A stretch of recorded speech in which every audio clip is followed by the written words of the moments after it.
এদিকে নানা কর্মসূচির মধ্য দিয়ে পালিত হচ্ছে বিএনপির ৪৭তম প্রতিষ্ঠা বার্ষিকী। এ উপলক্ষে চট্টগ্রাম নগরীর ২ নম্বর গেটে শহীদ জিয়াউর রহমানের স্মৃতি বিজড়িত বিপ্লব উদ্যানে সিটি মেয়র ডাক্তার শাহাদাত হোসেনের নেতৃত্বে পুষ্পস্তবক অর্পণ করেন দলের নেতাকর্মীরা।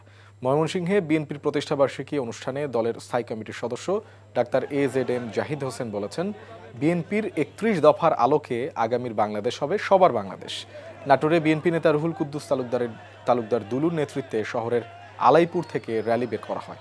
প্রধান সড়ক ঘুরে কানাইখালী জনতা ব্যাংক চত্বরে গিয়ে এটি শেষ হয়।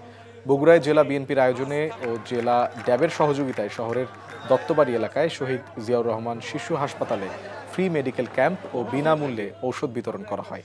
নীলফামারীতেও সাবেক সংসদ সদস্য ইঞ্জিনিয়ার শাহরিন ইসলাম তুহিনের নেতৃত্বে শোভাযাত্রা বের করা হয়। এর আগে সমাবেশ অনুষ্ঠিত হয়। নেত্রকোনা শহর থেকে র্যালি বের করা হয়। এ সময় জেলা বিএনপির নেতৃবৃন্দ, সাবেক সংসদ সদস্য আশরাফ উদ্দিন খান সহ অন্যরা উপস্থিত ছিলেন।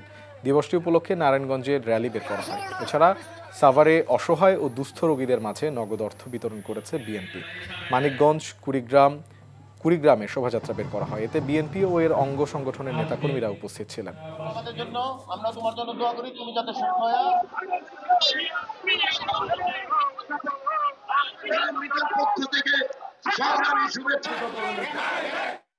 বান্ডেল থাকলে প্রতি সেনমানিতে টাকা বাঁচবে। বিকাশ সেনমানি বান্ডেল কিনে জিতুন প্রতি লেনদেনে।